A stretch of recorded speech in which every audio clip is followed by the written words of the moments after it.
নমস্কার বন্ধুরা, আবারও একটা নতুন রেসিপিতে সবাইকে স্বাগত। আজ আমি এখানে ভেন্ডির রেসিপি নিয়ে চলে এসেছি। তো এখানে আমি ভেন্ডিটাকে কেটে নিয়েছি আর আলু কেটে নিয়েছি, আর শুকনোভাবে মুছেও নিয়েছি। ভেন্ডিগুলোকে খুব ভালো করে আগে ধুয়ে নিয়ে তারপর কেটেছি। তো এবার রেসিপিটা আমি শুরু করব। তো কীভাবে করছি দেখতে থাকুন, আশা করছি ভালো লাগবে। তো তার জন্য কড়াই গরম হতে দিয়ে দিয়েছি। কড়াইয়ের মধ্যে আমি সরষের তেল দিয়ে দিয়েছিলাম, আর রেসিপিটা আমি আজ সরষের তেলে তৈরি করে দেখাবো। এবার ভেন্ডিটা দিয়ে দিলাম, দিয়ে 1 থেকে 2 মিনিট এভাবে ভেজে নেব।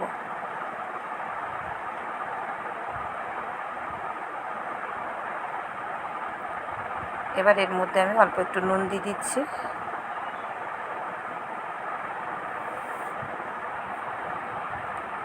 দিয়ে ভালো করে নাড়াচাড়া করে নিলাম, আর খুব ভালো করে কিন্তু এভাবে ভেজে নেব আমি।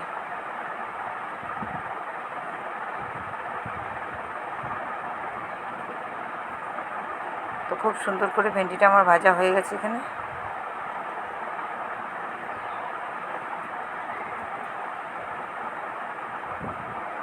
এবার এটাকে তুলে সাইডে রেখে দেবো।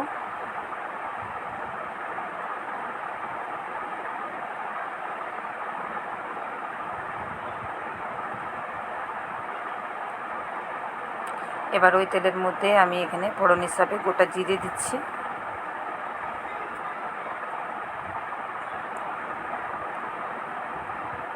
জিরেটা ভাজা হয়ে গেছে, এবার এর মধ্যে কেটে রাখা আলুটা দিয়ে দেব।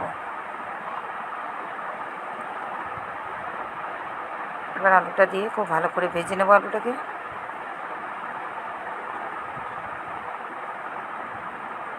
ঢাকা দিয়ে দিয়ে এভাবে ভেজে নেবো, এতে আলুটা অনেকটা কিন্তু নরম হয়ে যাবে।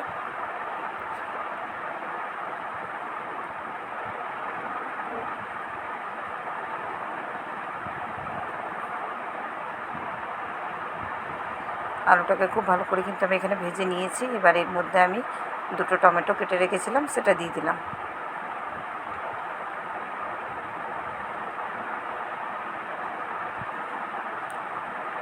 আর এখানে আমি 1 চামচ ভর্তি করে পেঁয়াজ বাটা দিচ্ছি। পেঁয়াজটা আমি আগে থেকে একটু বেটে রেখেছিলাম, সেই কারণে একটু কালো হয়ে গেছে।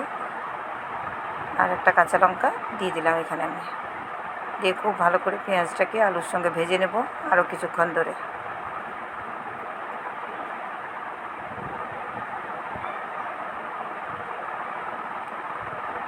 তো 3 থেকে 4 মিনিট পেঁয়াজটাকে ভালো করে আলুর সঙ্গে ভেজে নিয়েছি আমি। আর এই পর্যায়ে কিন্তু খুব সুন্দর একটা গন্ধ আসবে পেঁয়াজটা দেওয়ার কারণে। তো এবার এখানে আমি পরের উপকরণ দেব। পরিমাণ মতো এখানে জিরের গুঁড়ো দিয়ে দেব।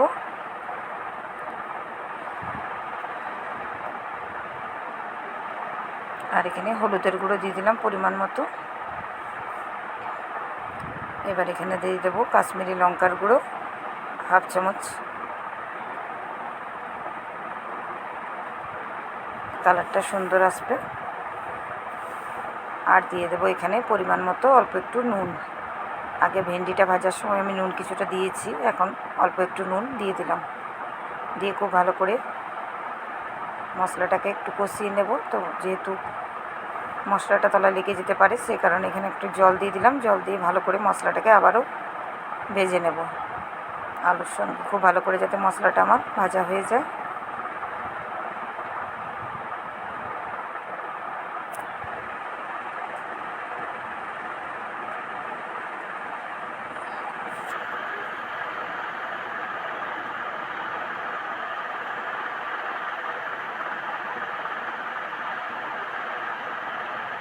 তো খুব ভালো করে মশলাটাকে আমি বেশ কিছুক্ষণ ধরে কষিয়ে নিয়েছি। আর যে লঙ্কাটা দিয়েছিলাম গোটা ছিল, সেটাকেও খুন্তি দিয়ে কেটে দিলাম। এবার এর মধ্যে আমি মশলাটা আমার কষানো হয়ে গেছে, এখানে আমি জল দিয়ে দেবো আলুটা যাতে সেদ্ধ হয়। তো খুব বেশি জল দেখুন দিইনি, আলুগুলো যাতে ডুবে থাকে সেই মতোই জল এখানে ব্যবহার করেছি আমি। খুব ভালো করে আলুটা কিন্তু আমার সেদ্ধ হয়ে গেছে। এবার একটু চেক করে নেবো যে আলুটা কী পরিমাণ সেদ্ধ হয়েছে। আর এইভাবে কয়েকটা আলুকে খুন্তি দিয়ে একটু ভেঙে দেবো। এবার ভেজে রাখা ভেন্ডিটা দিয়ে দিলাম।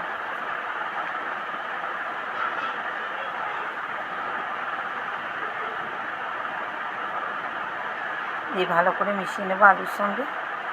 আবারও কিন্তু কিছুক্ষণ ফুটিয়ে নেব।